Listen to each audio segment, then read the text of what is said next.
Hello and नमस्कार everyone, आप सबका फिर से स्वागत है आपके अपने channel shake of limitless education में। आज हम डीएसएसबी के जनरल पेपर अर्थमेटिक एबिलिटी का previous year question paper 4 discuss करने वाले हैं। इससे पहले हम 3 पेपर्स ऑलरेडी डिस्कस कर चुके हैं और रीजनिंग के भी हमने पेपर डिस्कस करे थे। जिन्होंने वो वीडियोस नहीं देखी है वो जाके देख सकते हैं। आज हम इस क्लास में 20 के 20 क्वेश्चंस को डिस्कस करेंगे और ये बहुत ही important previous year question paper है जो कि हमने पीजीटी मैथ से उठाया है। तो इसीलिए क्या करेंगे, इसके सारे क्वेश्चंस को बहुत ही आराम से सॉल्व करेंगे। बहुत ही इंपॉर्टेंट रहने वाला है। एग्ज़ाम काफ़ी टाइम के बाद होगा, अब जब भी होगा, तो इसीलिए चाहे वो पीआरटी की हो, टीजीटी की हो, पीआरटी की हो, सबके जनरल पेपर करना बहुत ही ज़रूरी हो जाता है ताकि हमें लेवल ऑफ क्वेश्चंस का पता लग सके। तो स्टार्ट करते हैं आज की क्लास। और हाँ, पूरी क्लास देखिएगा, कंप्लीट देखिएगा। ऐसा नहीं है कि स्टार्टिंग के क्वेश्चन ईजी हैं तो आगे भी क्वेश्चन ईजी आएंगे, या फिर स्टार्टिंग के डिफ़िकल्ट है तो बीच के सारे ईजी आएंगे। नहीं, जो लेवल है वो आपका अप डाउन चलता रहता है। डीएसएसबी के जिन्होंने एग्ज़ाम पहले दिए हैं वो जानते होंगे ये चीज़। तो जो लेवल है डीएसएसबी का, वो कभी बीच में आपको डिफ़िकल्ट क्वेश्चन भी देखने को मिलते हैं, मॉडरेट भी और इजी भी देखने को मिलते हैं। तो सब मिक्स रहता है इसके अंदर। तो इसीलिए ये सारे क्वेश्चंस भी आपके पास मिक्सिंग में ही होंगे। और मैंने ऐसा नहीं है क्वेश्चंस को अप डाउन करा है, सेम सीक्वेंस में जैसे क्वेश्चन पेपर में था वैसे ही 1 to 20 क्वेश्चंस को यहाँ से टिक किया गया और वही करवाऊंगी। तो अगर वीडियो पसंद आए तो लाइक बटन ज़रूर प्रेस कीजिएगा और चैनल पे फर्स्ट टाइम आए तो चैनल को सब्सक्राइब करना भी मत भूलिएगा। तो देखते हैं हर एक क्वेश्चन को, और बिल्कुल ही शॉर्ट मेथड से जो भी बेस्ट वे होगा और आपको जो बीच में टिप्स एंड ट्रिक्स की नीड होगी वो भी आपको ज़रूर बताई जाएगी। तो देखते हैं first question. Now first question is what will come in the place of question mark in the given expression. आपको एक्सप्रेशन गिवन है फर्स्ट क्वेश्चन में, that is 2.5 whole square plus 58/4 plus 9/4 is equal to, means हमें इसे calculate करके बताना है कि किसके इक्वल होगा। अब देखिए इस क्वेश्चन में, अब यहाँ से आपको दिखाई दे रहा है 2.5। अब आपको ये मल्टीप्लाई नहीं करना है ऐसे 2.5 को 2.5 से, नहीं, हमें क्या करना है 25 का चेक करना है। और 25 का हमें स्क्वायर पता होना चाहिए। अगर हम कॉम्पिटेटिव एग्जाम के लिए जा रहे हैं तो हमें एटलीस्ट 25 तक तो स्क्वायर और स्क्वायर रूट वगैरह क्यूब्स पता होने चाहिए। तो 25 का हमें पता है स्क्वायर क्या होता है, दैट इज 625। डिनोमिनेटर में क्या आएगा 10, 10 का स्क्वायर करेंगे तो 100। दैट मीन्स आपके पास यहाँ पे कैलकुलेट करके आ गया 6.25।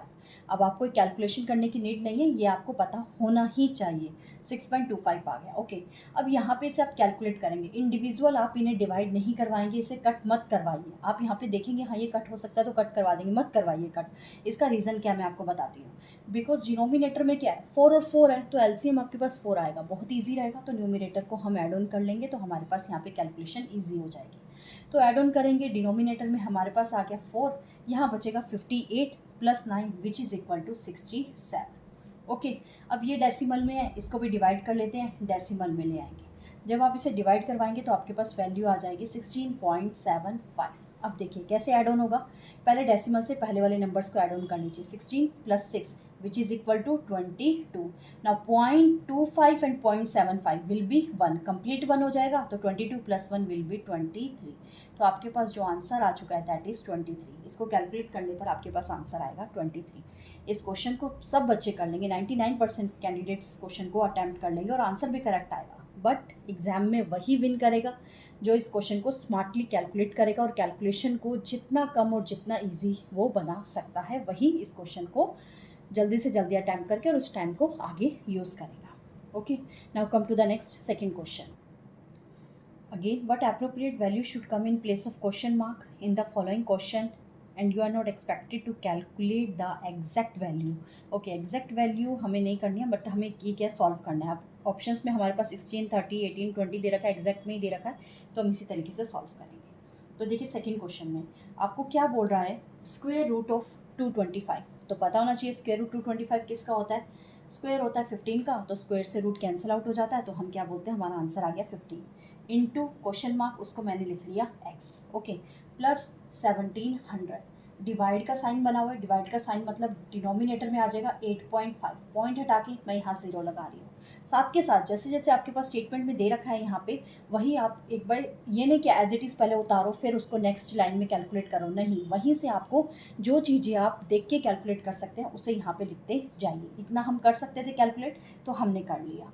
इज इक्वल टू, अब आपको क्या लिखना है 650। इसे सॉल्व कीजिए, कट हो सकता है, यस 17 के टेबल पे ही कट हो रहा है, तो यहाँ आ जाएगा 5 and here 5 into 220 that will be 200। अब 200 उधर जाएगा, 650 में से 200 सब्ट्रैक्ट हो जाएगा, तो आपके पास क्या बचेगा, दैट इज़ 450। अब 15 मल्टीप्लाई में है तो यहाँ डिवाइड में आ गया 15। 15 into 1 and 3 45। That means x की वैल्यू आपके पास क्या आ गई 30, और यही आपका क्या है आंसर। दैट मीन्स कौन सा ऑप्शन आपके पास करेक्ट होगा, option second will be your correct answer. Okay, hope आप सबको सेकंड क्वेश्चन भी क्लियर हो गया होगा कि कैसे हमें कैलकुलेशन में छोटी छोटी चीज़ों को एलिमिनेट करवा के अपने क्वेश्चन को ईजी वे में और बहुत ही जल्दी सॉल्व करना है, वो चीज़ें क्लियर हो गई होगी। Now come to the next third question. Question is, if mx cube plus 4x square plus 6x plus 4 is divisible by x plus 2, then what is the value of m? हमें m की value find out करनी है। देखो अब इस question में क्या कह रहा है कि वो डिविजिबल हो रहा है x प्लस 2 से। तो डिविजिबल का मतलब क्या होता है, आपको ये चीज़ देखनी पड़ेगी। आपने 9th-10th में भी देखा होगा, क्वाड्रेटिक इक्वेशन वाले चैप्टर में भी इस टाइप के क्वेश्चन थे। हम वहाँ पे क्या बोलते थे कि अगर वो वैल्यू कोई भी आपके पास एक एक्सप्रेशन है दूसरे एक्सप्रेशन को सेटिस्फाई कर रहा है, मतलब कि डिवाइड कर रहा है, दैट मीन्स वो उसे क्या करेगा, सेटिस्फाई करेगा, और वहाँ से हम उसके क्या कर लेते थे, जीरोस फाइंड आउट कर लेते थे। तो कहने का मतलब है अगर x प्लस 2 से डिवाइड कर रहा है तो हम क्या करते थे, x प्लस 2 को जीरो के इक्वल लिखवाते थे और x इज इक्वल टू -2 की वैल्यू निकालते थे, जो कि उसका जीरो हो जाता था उस एक्सप्रेशन का, और बोलते थे ये जो -2 है हमारे गिवन एक्सप्रेशन को, इक्वेशन को क्या कर रहा होगा, सेटिस्फाई कर रहा होगा। सेटिस्फाई का मतलब क्या है, जहाँ जहाँ आप x के प्लेस पे -2 पुट करेंगे उसमें, तो आपके पास वो कंप्लीट जो एक्सप्रेशन है वो किसके इक्वल आ जाएगा, जीरो के इक्वल आ जाएगा। तो x की वैल्यू -2 पुट करेंगे, m as it is X cube given था, that means -2 cube plus 4x square given था, that means -2 square plus 6x given था -2 एंड प्लस 4। अब ये क्या आना चाहिए, जीरो के इक्वल, बिकॉज वो उसको क्या है, डिवाइड कर रहा था, एग्जैक्ट डिवाइड कर रहा था, कंप्लीट डिवाइड कर रहा था। तो जो उसका रूट है यानी कि जीरो है -2, वो उसको सेटिस्फाई करेगा और आंसर किसके इक्वल देगा, जीरो के इक्वल देगा। तो हमने लिख लिया जीरो के इक्वल। तो यहाँ से आपके पास वैल्यू आ जाएगी -8m here plus 4 4 plus 16 and here -12 and 4 is equal to 0। -8am as it is, यहाँ पे आपके पास बचा -8, 16 -8 will be +8 is equal to 0। ये -8 चला जाएगा, -8 से -8 कैंसर, आपके पास जो m की वैल्यू आ जाएगी that will B 1। That means जो ऑप्शन थर्ड है वो आपके पास क्या है, करेक्ट आंसर। होप ये चीज़ें आप सबको क्लियर हो गई होगी। बहुत ही सिंपल था। अगर आपको ये चीज़ पता है कि अगर कोई भी आपके पास एक्सप्रेशन है, वैल्यू है, दूसरी वैल्यू को अगर वो कंप्लीट डिवाइड कर रहा है, दैट मीन्स उसकी जो वैल्यू निकल के आएगी एक्स की, वो उसको क्या कर रहा होगा, सेटिस्फाई कर रहा होगा। सेटिस्फाई का मतलब एक्स के प्लेस पे वो वैल्यू पुट करेंगे तो वो किसके इक्वल आ जाएगा, जीरो के इक्वल आ जाएगा। तो वहाँ से हम कोई भी जो भी अननोन वैल्यू आपको गिवन है उस अननोन वैल्यू का फाइंड आउट कर पाएंगे। Okay, now come to the next fourth question. Question is, find the least square number which is divisible by 4, 8, 9, 10, 12। देखो इस क्वेश्चन को आपने बिल्कुल भी ऐसे नहीं है कि कुछ भी ऐसे मान के लीस्ट स्क्वायर नंबर लेके, नहीं, ऑप्शन के साथ कीजिए, ये क्वेश्चन आपका कन्फर्मली बहुत ही जल्दी सॉल्व हो जाएगा। देखो क्वेश्चन में क्या कह रहा है, रिक्वायरमेंट क्या है इस क्वेश्चन की, रिक्वायरमेंट है लीस्ट स्क्वायर नंबर। लीस्ट मतलब सबसे छोटा, और वो स्क्वायर नंबर होना चाहिए, सबसे पहली बात तो ये।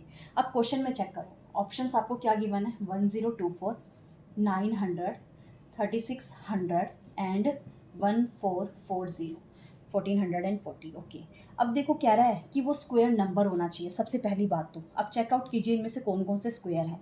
1024 किसी का स्क्वायर नहीं होता, 900 30 का होता है, 3600 60 का होता है, 1440 ये तो 12 का होता है, एक जीरो कम है, तो ये भी नहीं होता है। तो बचे को 900 एंड 3600। अब दो स्क्वायर नंबर आ चुके हैं। अब वो कह रहे हैं लीस्ट, इन दोनों में से सबसे छोटा कौन सा। ये नहीं कि 900 अगर इन दोनों में दिखाई दे रहा है तो उसको टिक कर दो, नहीं।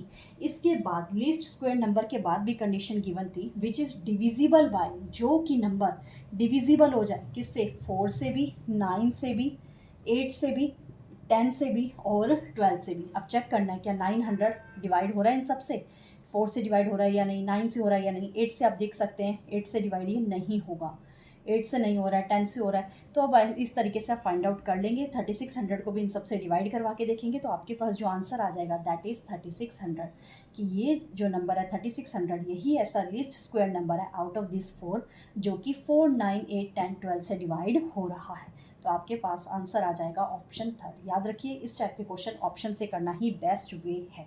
ये आपका टाइम भी सेव करता है और जो ऑप्शंस करेक्ट नहीं है उन्हें एलिमिनेट करने में भी आपकी बहुत हेल्प करता है। Now come to the next fifth question. Question is find the largest fraction of the following fractions. आपको फ्रैक्शंस गिवन है, 4 ऑप्शंस में 4 फ्रैक्शंस गिवन है आपको.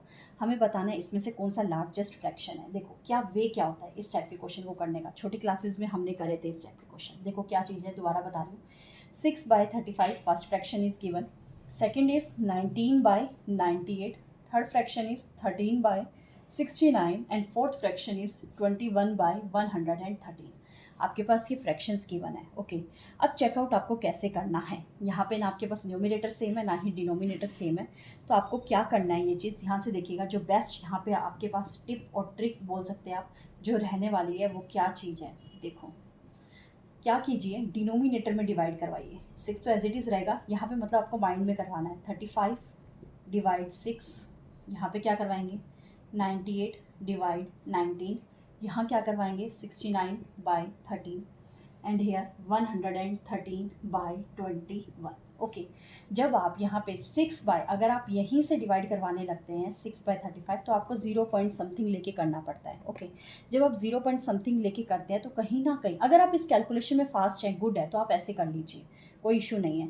अगर इन केस 1% भी अगर आपको ऐसा लगता है कि इस टाइप से आपका क्वेश्चन रॉन्ग हो सकता है कि क्या, तो आप ऐसे भी अप्रोच कर सकते हैं. आपने ऐसे करा. अब नीचे क्या है, यहाँ पे आपके ग्रेटर नंबर है, स्मॉलर नंबर से डिवाइड करना है तो थोड़ा बहुत कहीं ना कहीं ईजी हो जाता है.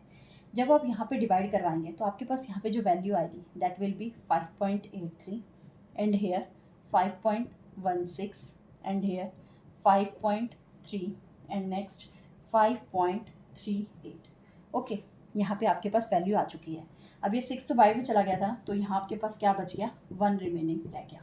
अब क्या होता है यहाँ पे जो पॉइंट है, इंपॉर्टेंट पॉइंट जो है आपको याद रखना है, जब भी हमारे पास न्यूमिनेटर सेम होते हैं, न्यूमिनेटर्स सेम होते हैं, तो डिनोमिनेटर में जो वैल्यूज़ होती है, ध्यान से सुनिएगा, हम डिनोमिनेटर की बात करें. डिनोमिनेटर की जो वैल्यू होती है, अगर वो नंबर स्मॉलर है, डिनोमिनेटर का नंबर अगर स्मॉलर है तो वो वाला फ्रैक्शन क्या बन जाता है, लार्जेस्ट बन जाता है. फ्रैक्शन क्या बन जाता है, लार्जेस्ट. अगर डिनोमिनेटर आपके पास वो वाला लार्जर है, डिनोमिनेटर की वैल्यू लार्जर है, तो आपके पास वो फ्रैक्शन कैसा बन जाता है, स्मॉलर बन जाता है. क्लियर. अब देखिए ये कंडीशन कब अप्लाई होगी, जब न्यूमिनेटर्स आपके पास सेम होंगे. तो यहाँ न्यूमिनेटर्स 1 1 1 1 है, सेम है. तो आप चेक कीजिए कौन सी वैल्यू, हमें क्या फाइंड आउट करना है, लार्जर फाइंड आउट करना है ना. क्वेश्चन में बोला था फाइंड द लार्जेस्ट फ्रैक्शन, तो हमें स्मॉलर वैल्यू देखनी पड़ेगी. तो इन तीनों में से स्मॉलर वैल्यू कौन सी है, 5.83, 5.16, 5.3, 5.38. Out of this 4 5.16 is the smaller value. अगर ये स्मॉलर है तो ये वाला जो फ्रैक्शन है वो क्या हो जाएगा, लार्जेस्ट फ्रैक्शन. तो यही आपका क्या आ जाएगा answer. That means option 2 fraction 19/98 will be your correct answer. Clear. Hope आप सबको चीज़ें क्लियर हो गई होगी. अगर आप ऐसे नहीं करना चाहते हैं तो आप यहाँ पर भी डायरेक्ट इस तरीके से डिवाइड कर सकते हैं. 6 को अंदर रखिए, 35 को बाहर रखिए और डिवाइड कीजिए. सबको ऐसे फाइंड आउट करके फिर वैल्यूज़ आपके पास आ जाएगी. वहाँ से आपको ये वाला कुछ लगाने की ज़रूरत नहीं पड़ेगी, देखते ही पता लग जाएगा. बट वहाँ पे डिवाइड को ध्यान से करिएगा, कहाँ डेसिमल लगाना है. फिर हम बोलते थे ना जाने की 0 लगाइए, डेसिमल लगाइए, तो वो चीज़ को ध्यान से करिएगा. वो अगर वो चीज़ आपको लग रहा है कि 1% भी आपकी मिस्टेक हो सकती है तो इस मेथड को फॉलो कीजिए, बहुत ही बेस्ट मेथड है. Now come to the next 6th question. The number of the visitors for the Jim Corbett National Park from Monday to Friday were 1029, 1340. This and these numbers are given respectively. The average number of visitors for the park per day of the week was 1220. What is the average number of visitors on the weekends, that is Saturday and Sunday? देखो इस question में अब हमें क्या बोल रहा है, कह रहा है कि जिम कॉर्बेट पे नेशनल पार्क में मंडे टू फ्राइडे, मंडे इतने पर्सन आए विजिट करने, सेकंड में इतने, थर्ड में इतने, फोर्थ में इतने. ठीक है, मंडे टू फ्राइडे का आपको गिवन है. सैटरडे फ्राइडे तक गिवन है, सैटरडे और संडे गिवन नहीं है. आगे कह रहा है the number of visitors for the park पर, बट उसने पर वीक यानी कि एवरी वीक यानी कि 7 डेज़ का उसने एवरेज हमें बता दिया 1220. हमें बताना है एवरेज सैटरडे और संडे का. एवरेज हमें कंप्लीट वीक का गिवन है, सम हमें मंडे टू फ्राइडे का गिवन है, हमें एवरेज फाइंड आउट करना है सैटरडे एंड संडे का. बस 3 चीज़ें हो जाएगा कैलकुलेट, बहुत ईजी हो जाएगा. देखिए अब हमें क्या गिवन है, मंडे टू फ्राइडे का सम गिवन है, तो सम मंडे टू फ्राइडे. ठीक है, मंडे टू फ्राइडे का गिवन है तो सबको सम कर लीजिएगा. तो हमारे पास जो वैल्यू आएगी दैट विल बी 5340. ये टोटल आ गया. अब आपको क्वेश्चन में एवरेज गिवन था मंडे टू सैटरडे का, एवरेज गिवन था दैट इज़ 1220, बट एवरेज का फॉर्मूला क्या कहता है, sum Monday to Sunday divided by कितने टोटल डेज हो गए 7 इज इक्वल टू 1220। तो यहाँ से आपके पास सम आ जाएगा मंडे टू सैटरडे का, that is 1220 into 7 will be 8540। अब आपके पास सम है मंडे टू फ्राइडे का, आपके पास सम है मंडे टू सैटरडे का। अगर मैं इस मंडे टू सैटरडे में से मंडे टू फ्राइडे वाला सब्ट्रैक्ट करवा दूँ, अगर मैं मंडे टू सैटरडे में से संडे, बार बार सैटरडे बोल रही हूँ, मंडे टू संडे में से मंडे टू फ्राइडे वाला सब्ट्रैक्ट करवा दूँ, तो हमारे पास जो वैल्यू बचेगी किसकी बचेगी, sum of Saturday plus sum of Sunday. तो वैल्यूज को सब्ट्रैक्ट करवाएंगे, यहाँ पे 8540 में से 5340 जब सब्ट्रैक्ट करवाएंगे तो हमारे पास वैल्यू बच जाएगी दैट इज़ 3200। अब ये सम आ गया सैटरडे और संडे का, हमें एवरेज बताना था किसका, सैटरडे प्लस संडे का। तो सम की वैल्यू 3200, टोटल 2 डेज हैं तो 2 से डिवाइड करवाएंगे तो हमारे पास आंसर आ गया that is 1600। That means average of visitors on the Saturday and Sunday will be 1600। That means option 4 आपके पास क्या आ जाएगा, करेक्ट आंसर। क्लियर, होप आप सबको चीज़ें क्लियर हो गई होगी कि क्या चीज़ हमने यहाँ करी है। बहुत ही सिंपल था, मंडे टू फ्राइडे का सम गिवन था, मंडे टू संडे का एवरेज गिवन था, तो हमने सम निकाल लिया मंडे टू संडे का, मंडे टू संडे में से मंडे टू फ्राइडे सब्ट्रैक्ट करवाया तो हमारे पास सैटरडे और संडे का सम बच गया। अगर सैटरडे और संडे का सम आ चुका है तो उसका एवरेज भी हम बहुत ईजिली फाइंड आउट कर लेंगे 2 से डिवाइड करवा के। ठीक है, और क्वेश्चन क्लियर हो गए होंगे, 6 के 6 क्वेश्चन सबको क्लियर हो गए होंगे, कोई डाउट नहीं होगा। अगर कोई डाउट है आगे बढ़ने से पहले उस डाउट को पहले क्लियर कीजिए, उसके बाद आगे के क्वेश्चंस सॉल्व कीजिएगा। अगर क्लियर है तो आगे बढ़ते हैं। Now come to the next 7th question. Question is, Hari is saving some part of his monthly salary to buy a car. Then he will buy the car in 48 months. How much % should be increase his saving to buy the car in 36 months? कह रहा है हर महीने वो अपनी salary में से कुछ पैसे बचाता है ताकि वो एक कार खरीद सके, और वो जिस हिसाब से पैसे बचा रहा है उस हिसाब से वो 48 मंथ्स में खरीद सकता है। बट अगर उसे कार 36 मंथ्स में ही खरीदनी है तो उसको अपनी सैलरी में कितना इंक्रीज़ करना पड़ेगा सेविंग के लिए। तो देखते हैं क्या कैसे होगा ये क्वेश्चन। बस एक ही स्टेप का क्वेश्चन है। देखो आपको क्या है, पहले कितना गिवन था 48 मंथ्स, अब उसको कितने मंथ्स में करना है 36 मंथ्स में, यानी कि कितने का डिफरेंस है, मंथ्स कितने मंथ्स का डिफरेंस आ रहा है 12 मंथ्स का। अब ये 12 मंथ्स की जो वैल्यू है वो क्या कह रहा है, उसको अपनी जो सेविंग है वो इंक्रीज़ करनी है। अगर वैल्यू इंक्रीज़ करनी है तो इंक्रीज वाली वैल्यू उसको कैसे करनी पड़ेगी, 36 मंथ्स के लिए वैल्यू इंक्रीज़ करनी है। तो आप इसको क्या करेंगे, यहाँ पे 36 से डिवाइड करवाएंगे इंटू 100 करेंगे, तो 12 into 3 36, 100/3 that will B 33.33%। That means option number 2 आपके पास क्या आ गया, करेक्ट आंसर। ठीक है, अब आपके माइंड में कहीं ना कहीं ये डाउट आ रहा होगा यहाँ 36 से ही क्यों डिवाइड करवाया। देखो मेरा जो अपना पर्सनल पॉइंट ऑफ व्यू है, जो मैं याद रखती हूँ या फिर ये बोल लीजिए जो मैंने अंडरस्टैंडिंग कर रखी है क्वेश्चन करने की, वो क्या चीज़ है। मैंने यहाँ बोला गया है कि वो परसेंटेज को क्या कर रहा है, परसेंटेज को क्या बोल रहा है, इंक्रीज़ कर रहा है। परसेंटेज इंक्रीज़ कर रहा है तो डिफरेंस तो हम यहाँ ऊपर लिखते हैं तो सबको क्लियर होगा। अब ये जो 12 वैल्यू है ये इंक्रीज़ कर रही है, तो ये दैट मीन्स ये वैल्यू मैं किस में ऐड करवाऊँ कि मेरे पास टोटल वैल्यू बन जाए।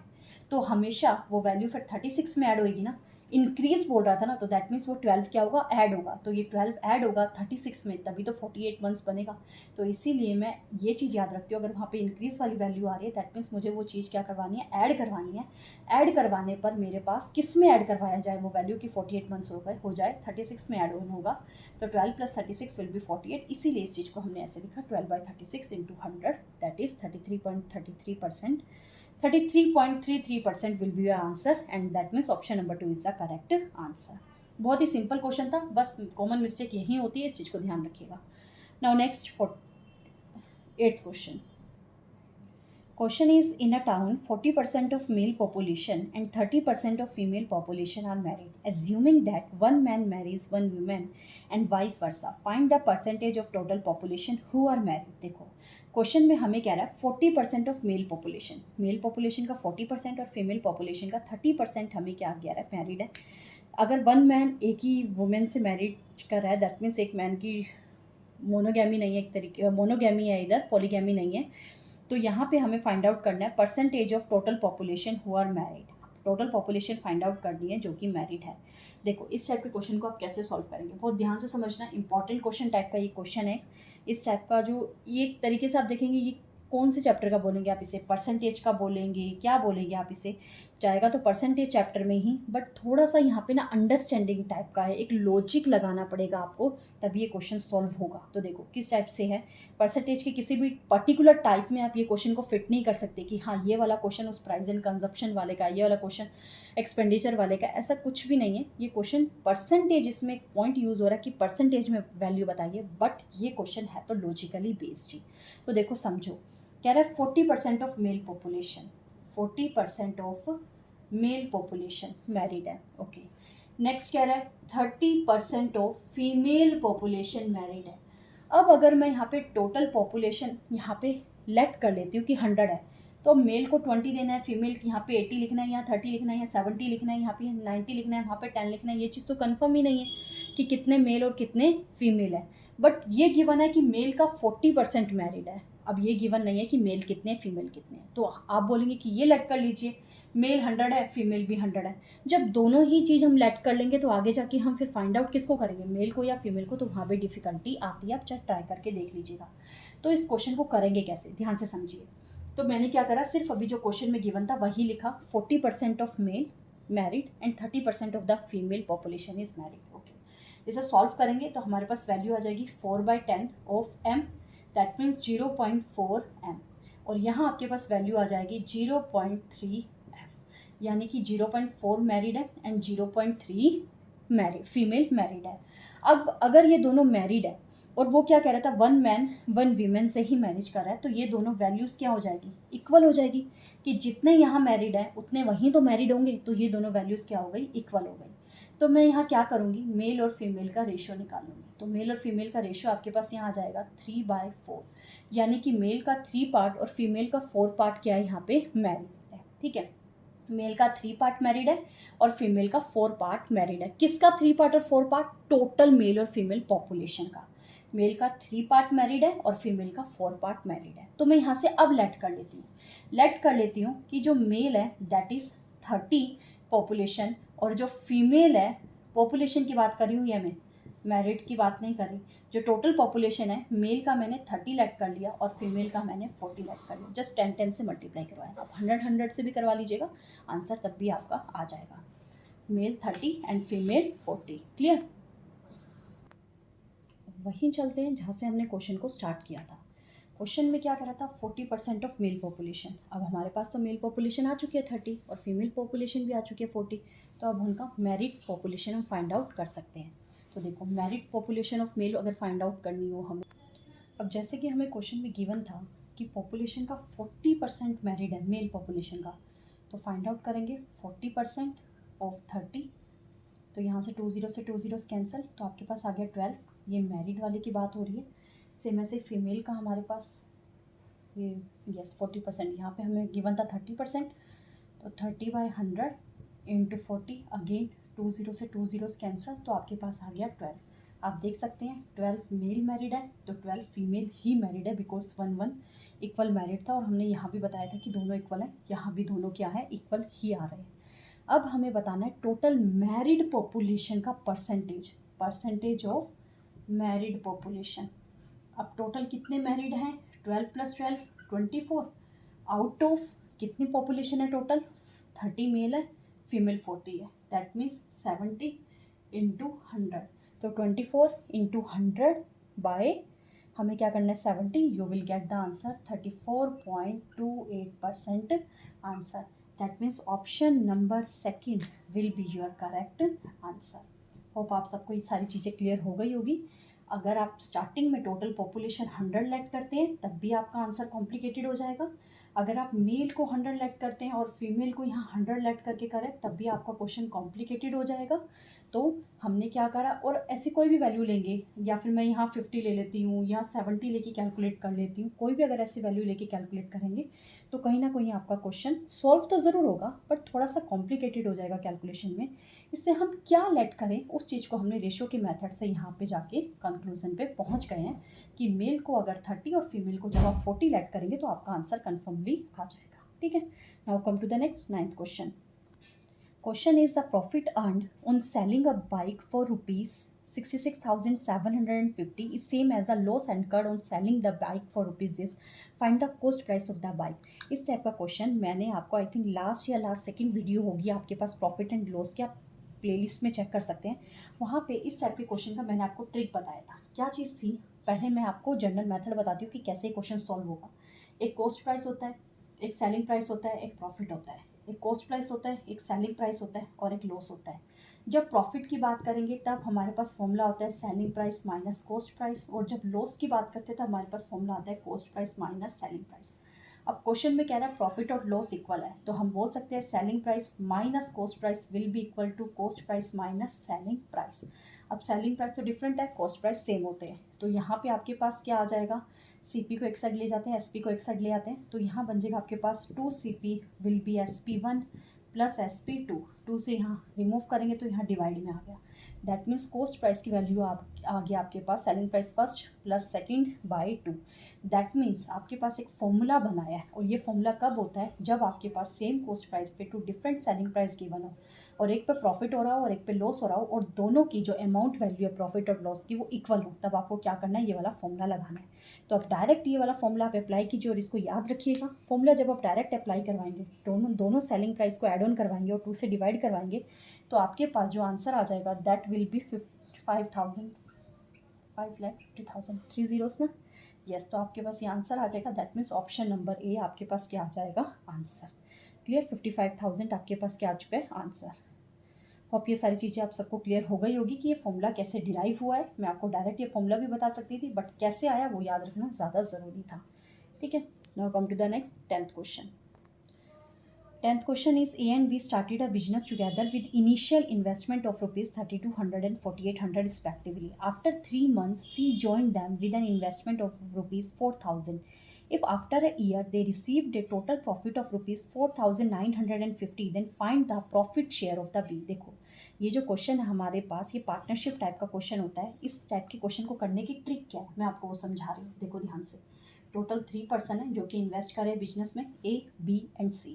तो आप इसको कैसे लिखते हैं, तो जो पहले हैं उनका कैपिटल लिखेंगे, जो वो इन्वेस्ट कर रहे हैं। कितना कैपिटल इन्वेस्ट कर रहे हैं 3,200, बी कितना इन्वेस्ट कर रहा है 4,800 एंड सी कितना इन्वेस्ट कर रहा है दैट इज़ 4,000। क्लियर। अब हमें मल्टीप्लाई में लिखना है टाइम, कितने टाइम के लिए ये जो आपके पास अमाउंट है कैपिटल है उन्होंने इन्वेस्ट करा है। ए और बी कंप्लीट ईयर के लिए तो 12 मंथ्स आ गया। सी ने आफ्टर 3 मंथ्स ज्वाइन किया था, दैट मीन्स एक साल में से 3 मंथ्स के बाद अगर वो ज्वाइन कर रहा है तो यानी उसने टोटल 9 मंथ्स के लिए ज्वाइन करा होगा। तो नेक्स्ट स्टेप क्या रहता है, आप इन्हें सॉल्व कर लीजिए, जितना शॉर्ट आप इन्हें बना सकते हैं। इसे मैं 3 से कट कर देती हूँ, 3 4 द 12, 3 4 द 12, 3 3 द 9, इसे कट कर सकते हैं यहाँ पे। 4 8 the 32, 12 10 again, 2 4 the 8, 2 6 the 12, 2 5 the 10। तो ए बी सी की जो वैल्यू हमारे पास यहाँ पे आ रही है 4 इंटू 4 16, 6 इंटू 4 24, 5 इंटू 3 15, ये आपके पास वैल्यू आ गई। ये जो वैल्यू होती है ना, ये जो रेशियो आया होता है आपके पास, ये होता है प्रॉफिट का रेशियो। अब यहाँ तो आपके पास रेशियो से वैल्यू आ गई कि ए का 16th पार्ट है, बी का 24th पार्ट है और सी का 15th पार्ट है, बट टोटल वैल्यू तो आपको गिवन है दैट इज़ 4,950, और आपके अकॉर्डिंग ये टोटल कितना बन रहा है 55। तो यहाँ से 1 यूनिट की वैल्यू क्या आ जाएगी 4950 बाई 55। 5 से कट कर लीजिए 11, 5 9 द 45, यहाँ पे कितना बचेगा 5 9 द 45 होता है ना। यस, यहाँ पे आपके पास बचेगा अगेन 5 9 द 45 0, 11 9 द, तो आपके पास यहाँ पे वैल्यू आ गई 90। 1 यूनिट की वैल्यू आ गई 90। हमें बताना था प्रॉफिट शेयर ऑफ बी, तो बी की वैल्यू क्या है 24, तो 24 को 90 से मल्टीप्लाई करवा लीजिए तो आपके पास आंसर आ जाएगा 2160 रुपीज़ आंसर। दैट मीन्स जो बी का शेयर है वो क्या है 2160। अगर ए का शेयर बोलता तो 90 इंटू 16, सी का शेयर बोलता तो 90 इंटू 15। अब तीनों का शेयर करके टोटल करवा के देख लीजिए, आपका आंसर यही आएगा 4950। होप आप सबको चीज़ें क्लियर हो गई होगी कि पार्टनरशिप चैप्टर में आपको क्या करना होता है। जितने भी आपको यहाँ पर्सन है जो बिजनेस में इन्वेस्ट कर रहे हैं उन सबको यहाँ लिखना है, उसके बाद उनके कैपिटल को लिखना है, मल्टीप्लाई करवाना उनके टाइम के साथ, जिसने जितने टाइम के लिए यहाँ पे उसने कंट्रीब्यूट किया है। उसके बाद जितना भी शॉर्ट टर्म में आप उसे काट सकते हैं, ज़रूरी नहीं है टाइम को टाइम से काटना है, अगर ये इधर भी कट हो रहे हो तो काट सकते हैं, लेकिन तीनों कट होने चाहिए। यहाँ देखिए 4 और 4 कट हो रहा है, बट यहाँ तो कुछ भी कट नहीं हो रहा। ये 4 और 6 कट हो रहा है, ये 4 और 6 कट हो रहा है, बट ये तो नहीं इंक्लूड हो रहा ना, तीनों कट होने चाहिए। तीनों को कट करना है, लोवेस्ट फॉर्म में लेके आना है। तो जो रेशियो आएगी आपके पास वो प्रॉफिट का रेशियो होगा, अमाउंट का रेशियो होगा उनका जो उन तीनों को मिला है। तो उसमें हमें टोटल वैल्यू जैसे भी दे रखा होगा क्वेश्चन में कंपेयर करवा के आपको 1 यूनिट की वैल्यू निकाल के अपने आंसर को फाइंड आउट करना है। ओके, होप आप सबको 10 के 10 क्वेश्चन क्लियर हो गए होंगे। Now come to the next 11th question. Question is sum of age of Abhi before 9 years and age of Anjali after 6 years is 41. Age of Abhi and Anjali after 8 years will be in the ratio 7:8 respectively. Then what is the difference between their present age? देखो हमें इस question में क्या given है, 2 person given है यहाँ पे 11th question, एक अभी and second one is Anjali. Okay, conditions देखिए। सबसे पहले देखिए कहीं से प्रेजेंट एज, एग्जैक्ट प्रेजेंट या एग्जैक्ट पास्ट या फ्यूचर निकल सकता है। फर्स्ट कंडीशन में तो पहले किसी का बिफोर बोल रहा है तो किसी का आफ्टर बोल रहा है। सेकंड क्वेश्चन में हमें यहाँ पे क्या कह रहा है, 8 ईयर्स आफ्टर की बात कर रहा है, यानी दोनों का सेम टेन्योर की बात कर रहा है। तो पहले क्या करेंगे, उसी कंडीशन को यहाँ पे अप्लाई करके देखेंगे। तो देखिए कैसे करेंगे।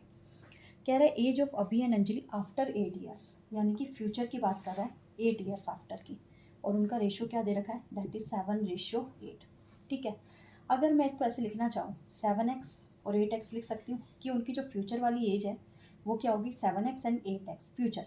अगर मुझे यहाँ प्रेजेंट में जाना है तो ये तो 8 साल बाद की है, तो क्या करना पड़ेगा, प्रेजेंट में आने के लिए माइनस करवाना पड़ेगा। कितने साल, 8 साल। तो अभी की क्या होगी 7x - 8 और अंजलि की क्या हो गई 8x - 8। क्लियर। अब फर्स्ट कंडीशन में आपको कह रहा था सम ऑफ एज ऑफ अभी बिफोर 9 ईयर्स। अब अभी का प्रेजेंट से और 9 ईयर्स बिफोर जाना है, तो यानी इसका पास्ट में जाना पड़ेगा, अभी के लिए पास्ट में जाना पड़ेगा। 7x - 8 - 9। अब यहाँ पे अंजलि की बात कर रहा था कि after 6 year, according to question लिख लेते हैं यहाँ पे। अंजलि का क्या कह रहा है, अंजलि के लिए फ्यूचर में जा रहा है, 8x - 8 प्रेजेंट में था, फ्यूचर कितना है 6 साल के बाद। कह रहा है जब वो ऐसे कर रहा है, अभी की ये वाली कंडीशन और अंजलि की ये वाली कंडीशन करता है, तो उनका टोटल किसके इक्वल आ रहा है 41 के इक्वल आ रहा है। तो मैंने लिख लिया। पहले यहाँ तक दोबारा समझो। हमें अभी और अंजलि का फ्यूचर 8 ईयर्स की रेशो गिवन था 7:8। हमने लेट कर लिया कि फ्यूचर में अभी का जो एज है दैट इज 7x और अंजलि का 8x, कितने साल बाद, 8 साल बाद। तो प्रेजेंट में आना हो तो 8 साल माइनस करवाना पड़ेगा। फिर क्वेश्चन की फर्स्ट स्टेटमेंट के अकॉर्डिंग आपको कंडीशन गिवन थी कि अभी के और 9 साल कम कर दिए जाए उसकी एज में से। प्रेजेंट एज 7x - 8 है तो और 9 साल कम कर दिए। अंजलि की जो प्रेजेंट एज है उसमें 8 साल बाद, सॉरी 6 साल बाद यानी कि फ्यूचर, तो उसमें 6 ऐड कर दिया। जब उन दोनों कंडीशन को ऐड करवाते हैं तो वो 41 के इक्वल आ रहा है। बस अब तो सॉल्व हो गया सब कुछ।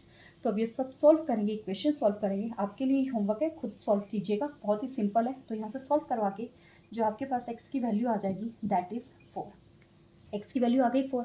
हमें फाइंड आउट करना है what is the difference between their present age. अब उनकी प्रेजेंट एज क्या है, आप या तो यहाँ से भी कर सकते हैं, इन दोनों का डिफरेंस फाइंड आउट कीजिए। 7x - 8 - 8x + 8 कैंसिल आउट हो गया। यहाँ पे क्या बचा आपके पास, डिफरेंस निकालना है तो ये प्लस माइनस का कोई लेना देना नहीं होता है, तो मोड लगा के तरीके से यूज़ करते हैं, हमें डिफरेंस लिखना है। तो डिफरेंस आपके पास यहाँ पे x ही आएगा, और x किसके इक्वल है 4 के इक्वल। तो 4 क्या आ गया आपके पास answer. That means option number first आपका क्या होगा करेक्ट आंसर। क्लियर। अब यहाँ तक आप सबको सारी चीज़ें क्लियर हो गई होगी। Now come to the next question. 12th question, at what % per annum will ₹3,000 amount to ₹3,993 in 3 years if the interest is compounded annually? Principal given है, अमाउंट गिवन है, टाइम गिवन है, हमें रेट ऑफ इंटरेस्ट गिवन नहीं है और compounded की बात कर रहा है। तो देखते हैं कैसे होगा। 12th question.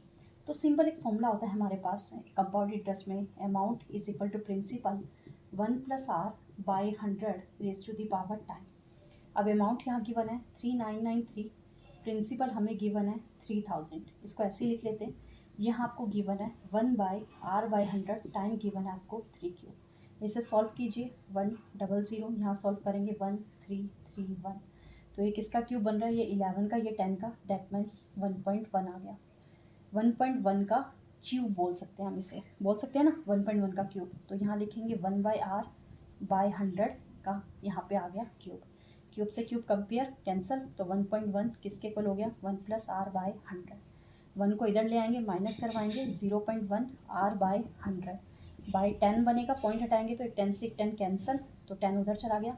तो यहाँ से जो r की वैल्यू है वो आपके पास आ गई 10%। बहुत ही सिंपल क्वेश्चन था, कोई ट्रिक लगाएंगे, कोई फॉर्मूला लगाएंगे, जस्ट आप इसको अगर आप ट्रेडिशनल फॉर्मूले में भी वैल्यू पुट कर लेंगे तब भी आपका आंसर आ जाएगा r इज इक्वल टू 10%। कुछ नहीं किया है, जस्ट a बाई पी यहाँ पे डिवाइड करवाया है। उसके बाद अगर आप इसे सॉल्व करेंगे, यहाँ पे क्यूब था तो इसलिए यहाँ पे क्यूब बनाना ज़रूरी था। 1331 11 का क्यूब होता है और 1000 10 का क्यूब होता है, तो इसको लिखा 11 बाई 10 का होल क्यूब, दैट मीन्स 1.1 का होल क्यूब। क्यूब से क्यूब कैंसिल आउट, कंपेयर हो जाता है एक तरीके से। 1.1 is equal to this, solve करके आंसर आ गया r इज इक्वल टू 10%। बहुत ही सिंपल क्वेश्चन था। Now come to the next 13th question. Question is, a man walks at 6 meter per second and reach his destination in 80 minutes. A woman covers the same distance in 1.2 hour. What is the speed of the woman in kilometer per hour? ठीक है, हमें यहाँ पे man का बता रहा है पहले, फिर women का बता रहा है। सॉल्व करते हैं क्वेश्चन को। 13th क्वेश्चन कैसे सॉल्व होगा? कह रहा है मैन वॉक करता है 6 मीटर पर सेकेंड, यानी कि आपको यहाँ पे स्पीड गिवन है और उसका टाइम गिवन है 80 मिनट, और दोनों की यूनिट से डिफरेंट है। सेम बना लेते हैं पहले। स्पीड गिवन है मीटर पर सेकंड में और टाइम गिवन है मिनट्स में, तो मिनट्स को भी क्या करेंगे, सेकंड में चेंज कर लेंगे। 1 minute is equal to 60 seconds, then 80 minutes will be 6 into 8 4800 second. Okay, अभी फॉर मैन की बात कर रहे हैं। स्पीड गिवन है that is 6, distance is not given and time is given 4800। तो डिस्टेंस हमारे पास आ गया 4800 इंटू 6 मीटर, मीटर में आया है। ठीक है, अब बात करते हैं वीमेन की। वीमेन के सेम डिस्टेंस की बात कर रहा है, that means 4800 into 6 divided by time की बात कर रहा है 1.2 आवर। अब ये तो मीटर में है, 1000 से डिवाइड कर दूंगी तो किलोमीटर आ गया, इंटू 1.2 आवर। अब ये सारी यूनिट्स किलोमीटर पर आवर में आ जाएगी। स्पीड 20 से 2 जीरोस कैंसल, यहाँ पे एक और ज़ीरो है, वो ज़ीरो ऊपर जाएगी तो ये भी हमारे पास क्या हो गया, कैंसल। लिख ही देते हैं। 6 into 1 and 2 12, 2 2 to the 4 2 4 the 20। तो आपके पास यहाँ पे जो विमेन के लिए स्पीड आ चुकी है that is 24 kilometre per our. Hope आप सबको ये क्वेश्चन क्लियर हो गया होगा। बहुत ईजी था, जस्ट यूनिट्स का थोड़ा बहुत खेल था और वो भी बहुत ही कम लेवल पे था। Now come to the next 14th question. Question is, a 275 metre long train crosses a platform of equal length, यानी कि प्लेटफॉर्म की भी लेंथ 275 मीटर गिवन है in 33 second. What is the speed of the train in kilometre per hour? 14th question हमें पता है speed is equal to length of the train plus length of the platform divided by time.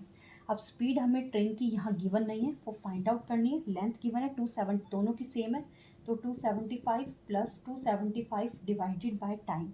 Time is given 33 second. अब ये भी metre में है, ये second में है, तो किलोमीटर में जाना है, बड़े यूनिट में जाना है, तो 18/5 से क्या करेंगे, डिवाइड करेंगे। ऊपर 275 plus 275 that will B 450 by 33 into 18/5। 5 9 the 45, 3 1 the 3, ये आ गया आपके पास 30। और कुछ डिवाइड हो रहा है नहीं, तो आपके पास यहाँ पे आ गया, नहीं हो रहा डिवाइड, 30 इंटू 18/11। ठीक है, अब क्या कर लेते हैं, इसे सॉल्व कर लेते हैं। सॉरी, यहाँ 450 नहीं 550 आएगा ऐड ऑन करके। 200 तो 400 तो यहीं हो गया, that will B 550 by 33 into 18/5। 11 3 the 11 5 the 5 10 and 1 3 6 80, ये आ गया आपके पास 60 किलोमीटर पर आवर। क्या आ गई speed, and that will be your answer. That means option number second आपके पास क्या आ गया, correct answer. Now question 15th question is, a man alone can do the piece of work in 18 days, A begin the work but leaves after 4 days, B completed the remaining work in 21 days, in how many days B alone could do the work. यानी कि B की हमें बतानी है कि उसने alone कितने दिन में काम किया, यानी कि उसकी एफिशिएंसी निकाल लेंगे पहले। तो करते हैं 15th क्वेश्चन। देखो 15th क्वेश्चन क्या कह रहा है कि एक किसी काम को कंप्लीट कर रहा है 18 डेज में, और हमें पता है कि डेज का जब हम रेसिप्रोकल कर देते हैं 1/18 तो हमारे पास आ जाती है एफिशिएंसी। दैट मीन्स ए की एफिशिएंसी आ गई 1/18। अब उसने कितने डेज तक वर्क करा है, 4 डेज तक, that means 1/18 into 4, 2 to the 4 2 9 the 18, यानी ए ने कितना वर्क किया है, 2/9 वर्क। तो रिमेनिंग वर्क कितना आ गया, 2 पार्ट कर चुका है, तो यानी कि 7 पार्ट रह गया टोटल 9 बनाने के लिए। रिमेनिंग वर्क आ गया 7/9। अब ये वर्क कौन कर रहा है, ये वर्क करेगा बी रिमेनिंग वर्क करेगा। अब हमें फॉर्मूला पता है क्या होता है, total work divided by efficiency is equal to number of days. Total work कितना है, हमारे पास वर्क है 7/9। एफिशिएंसी बी की हमें गिवन नहीं है, बट बी को कितने डेज लग रहे हैं इस रिमेनिंग वर्क को कंप्लीट करने में, दैट इज 21। 7 × 1 7 3 21। एफिशिएंसी उधर चली जाएगी तो ये आपके पास आ गया 9 3 27। एफिशिएंसी आपके पास आ गई 1/27। डेज का रेसिप्रोकल करके एफिशिएंसी करें तो एफिशिएंसी का रेसिप्रोकल करके क्या आएगा, डेज। एफिशिएंसी आ गई बी की 1/27, तो यानी बी को उस रिमेनिंग वर्क को कंप्लीट करने में कितने डेज लगेंगे, 27 डेज। तो यही आपके पास क्या हो जाएगा answer, that means option number first will be your correct answer. दोबारा समझा रही हूँ, ए ने किसी काम को कंप्लीट करा 18 डेज में, तो ए की एफिशिएंसी होगी 1/18। एक एफिशिएंसी का मतलब होता है कि एक दिन में उसने इतना काम करा, तो 4 डेज में कितना काम कर लिया, 2/9 वर्क। ये वर्क कंप्लीट हो गया तो रिमेनिंग वर्क कितना बचा, 7/9। तो formula total work by efficiency into days. अब बी की बात करें, बी के लिए वर्क है 7/9, एफिशिएंसी गिवन नहीं है, डेज है 21। एफिशिएंसी आ गई 1/27, दैट मीन्स डेज आ गए 27। Sorry for the disturbance. Hope आप सबको 15th क्वेश्चन भी क्लियर हो गया होगा। Now come to the next 16th question. Question is, a square and an equilateral triangle have equal perimeter. If the diagonal of the square is 12 √2 centimeter, then find the area of the triangle. Okay. 56th question geometric. 56th according to question paper it is 56th, but this one is a 16th question. 16th question में हमें geometry का question दे रखा है, तो ये कैसे होगा देखते हैं। क्या एक स्क्वायर है, ओके, उसका आपको पेरीमीटर, इक्विलेटरल ट्रायंगल का पेरीमीटर आपको इक्वल दे रखा है, ठीक है, यानी कि बाउंड्रीज का सम हमें इक्वल दे रखा है। आगे कह रहा है diagonal of the square, square का जो डायगोनल है दैट इज 12 √2 सेंटीमीटर। स्क्वायर की सारी साइड्स इक्वल होती है, तो मैंने क्या करा, ए लेट कर लिया। यहाँ पे 90 डिग्री होता है तो पाइथागोरस फॉर्मूला लगाएंगे, तो हमारे पास क्या आ गया 12 √2 यानी कि hypotenuse square is equal to base plus perpendicular square. 12 यहाँ पे क्या आएगा, 12 का स्क्वायर आ जाएगा 144, 144 इंटू √2 का स्क्वायर करेंगे तो आ गया 2। यहाँ पे बना 2a स्क्वायर, 2 से 2 कैंसिल, तो a की वैल्यू आपके पास आ गई 12 सेंटीमीटर या 12 यूनिट या सेंटीमीटर। a की वैल्यू आ गई आपके पास 12, अगर a 12 है तो ये भी क्या आ गया 12। अब क्वेश्चन में आपको गिवन था, क्या चीज़ गिवन थी, क्वेश्चन में कह रहा था इसका पेरीमीटर उसके पेरीमीटर के इक्वल है। स्क्वायर का पेरीमीटर क्या होता है 4a, इक्विलेटरल का पेरीमीटर क्या होता है 3a, ठीक है। 4a is equal to 3a। Side की बात करें, इसकी साइड कुछ भी हो सकती है, कहने का मतलब है 4 इंटू साइड, और इसका भी क्या है 3 इंटू साइड। अब इसका यहाँ पे a क्या आ चुका है 12, तो 12 इंटू 4 कितना आपके पास यहाँ पे हो जाएगा, उसकी क्या आ जाएगी, पेरीमीटर आ जाएगी, ठीक है। तो अब हम इसको क्या लिख सकते हैं, पेरीमीटर। ठीक करा है ना यहाँ तक, ओके, चेक कर लेते हैं एक बार। यस, आगे देखिए हमें क्या गिवन था, दोनों का पेरीमीटर। अब इसका पेरीमीटर का फॉर्मूला क्या होता है 4 इंटू साइड, और इसकी साइड क्या है 12, तो हम बोल सकते हैं 4 into 12 is equal to 3 into side of the triangle. तो क्या करेंगे 3 4 द 12, तो साइड आ गई 16, तो ये इसकी साइड आ चुकी है 16। अब हमें क्या फाइंड आउट करना था, एरिया ऑफ द ट्रायंगल, और इक्विलेटरल ट्रायंगल का एरिया का फॉर्मूला होता है √3/4 साइड स्क्वायर। तो √3/4, √3 as it is by 4 as it is, side square यानी कि 16 into 16, 4 4 the 16, 16 into 4 that is 64 √3 centimetre square. आपके पास क्या आ चुका है, area of the triangle. Clear, hope आप सबको 16th क्वेश्चन भी क्लियर हो गया होगा। Now come to the next 17th question. 17th question, the curved surface area of a cylinder is given 352 centimeter square. If the total surface area of the cylinder is 429 centimeter square, then what is the radius of the cylinder? And use pi is equal to 22/7. देखो questions थोड़े अगर speed ज़्यादा लग रही है आपको, तो आप वीडियो को थोड़ा सा स्लो करके भी देख सकते हैं। बहुत ही ईजी सिंपल क्वेश्चंस थे, आगे के 12 के बाद आई थिंक ईजी क्वेश्चन आ रहे हैं अभी तक, तो इसीलिए क्वेश्चंस की स्पीड आपको थोड़ी सी ज़्यादा लग रही होगी। अगर किसी भी क्वेश्चन में डाउट हो, नहीं समझ आ रहा हो या स्पीड की कोई इशू हो तो कमेंट सेक्शन में ज़रूर बताइएगा। तो देखिए 17th क्वेश्चन कह रहा है curve surface area of the cylinder. हमें फॉर्मूला पता होना चाहिए, curve surface area of the cylinder that is 2πRh which is equal to 352। Total surface area हमें पता है 2πRh plus 2πr² which is equal to 429। अब कैसे सॉल्व करेंगे, माइनस करवा लेते हैं, 2πRh यहाँ से माइनस करवाएंगे, कैंसिल आउट होके 2πr² की वैल्यू आपके पास आएगी 429 minus 352, which is equal to 7, 12 में से 5 के साथ, यहाँ पे आपके पास वैल्यू आ गई 77। तो यहाँ से आप क्या करेंगे, 2 into 22/7 r square is equal to 77। 11 to the 22, 11 7 the 77 r square, 7 into 7/2 into 2 square की वैल्यू है, दैट मीन्स आर आ गया, 1 टाइम लिख लेंगे 7/2, आर की वैल्यू आ गई हमारे पास 3.5 सेंटीमीटर। आंसर बहुत ही ईजी था। Cut surface area, total surface area का फॉर्मूला लगा के उसके बाद हमने क्या करा है, सब्ट्रैक्ट करवा के जस्ट वैल्यूज़ को हमने फाइंड आउट कर लिया है। क्लियर? होप ये क्वेश्चन भी आप सबको क्लियर हो गया होगा। Now come to the next 18th question. Question is the pie chart given below represent the percentage distribution of the number of the eggs sold by a shopkeeper on different days of the week. Percentage आपको given है pie chart में, total Monday to Sunday तक का ना, yes. हमें बताना है total number of eggs sold in the whole week is 1600, then find the number of eggs sold on Monday. सबसे पहले इस क्वेश्चन में आपको क्या चेक करना पड़ेगा, ये जो मंडे टू संडे का परसेंटेज है, ये टोटल परसेंटेज कितना है। यस कंप्लीट है, तो ये आपको 100% गिवन है, यानी कि 100%, और आपको होल वीक का नंबर ऑफ एक्स गिवन है 1600, तो आप बोल सकते हैं 100% की वैल्यू आपको गिवन है 1600। हमें क्या फाइंड आउट करना है मंडे के लिए, और मंडे का परसेंटेज कितना है 18%। जब 100% की वैल्यू 1600 है तो 18% की वैल्यू कितनी आ जाएगी, 1600/100 इंटू 18, 2 0 से 2 0 कैंसिल, मल्टीप्लाई करवा लेंगे तो हमारे पास आंसर आ जाएगा 288। Clear?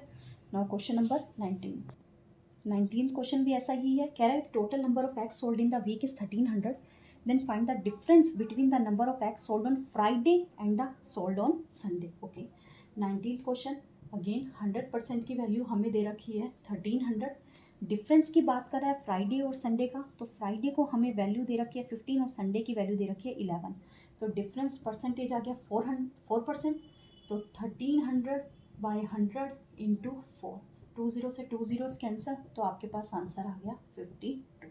Clear? Now next 20th question is the read the following bar graph carefully to answer the question given below, marks obtained by the 5 students in different subject maths, English and science in an examination. Okay, आपको 3 different subject के marks दे रखे हैं total 5 students के। अब हमें इसमें बताना है, if the maximum marks for each subject is 95, who secured highest percentage of marks from all the subject together. देखो, इसे आप सॉल्व करके फाइंड आउट कर लेंगे, बट देखने से भी ये क्वेश्चन बहुत ही क्लियर हो रहा था। जब मैंने क्वेश्चन रीड आउट करा और चार्ट को बहुत ध्यान से देखा तो मुझे क्वेश्चन आंसर अपने आप ही मिल गया। देखो, सबसे पहले आप देख लो, देखने पर आपको बार ग्राफ किस किस का ज़्यादा लग रहा है।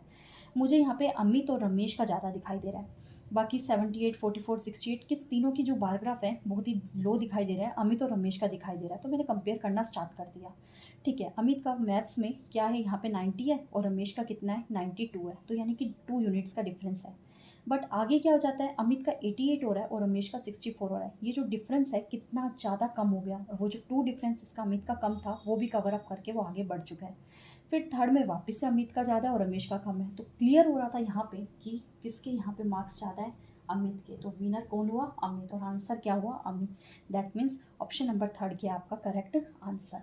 हमने टोटल 1 to 20 क्वेश्चंस डिस्कस कर लिए आज इस क्वेश्चन पेपर 4th के अर्थमेटिक एबिलिटी के, और ये पीजीटी मैथ्स का था। देख सकते हो लेवल कितना, मतलब बहुत ही अच्छे क्वेश्चंस थे इसमें, बहुत ईजिली सॉल्व हो रहे थे। अगर पीजीटी का ऐसा है तो ज़रूरी नहीं है टीजीटी का भी ईजी आए, और पीजीटी का ये वाला सेक्शन अगर बहुत ईजी रहा है इसमें, तो दूसरे वाले जो इसके पेपर थे वो भी बहुत ईजी रहे होंगे। नहीं, मैं आपके पास एक पीजीटी मैथ्स का ही पेपर एक और लेके आऊँगी, जो कि देखेंगे आप उसमें लेवल कितना ज़्यादा हाई था।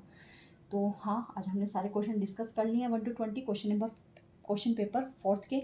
अगर आपको कोई भी डाउट है किसी भी क्वेश्चन में, या फिर कोई मेथड या कोई ट्रिक अगर आपको गलत लगी हो, तो प्लीज़ कमेंट सेक्शन में बताना मत भूलिएगा। और अगर वीडियो पसंद आई है, क्वेश्चंस अच्छे लगे हैं, तो लाइक करना भी मत भूलिएगा। और अगर आप इस सीरीज़ को और भी आगे देखना चाहते हैं, और भी क्वेश्चन पेपर्स को डिस्कस करना चाहते हैं, तो लाइक तो ज़रूर कीजिएगा, ताकि मेरे को मोटिवेशन मिले और मैं और वीडियोज़ ऐसी बना सकूँ। तो मिलते हैं नेक्स्ट वीडियो में, नेक्स्ट टाइप के किसी एक और पेपर के साथ, या किसी और चैप्टर के इंपॉर्टेंट क्वेश्चंस के साथ। और हाँ, चैनल पे फर्स्ट टाइम आए हैं तो चैनल को सब्सक्राइब करना मत भूलिएगा। तो मिलते हैं नेक्स्ट वीडियो में। Thank you.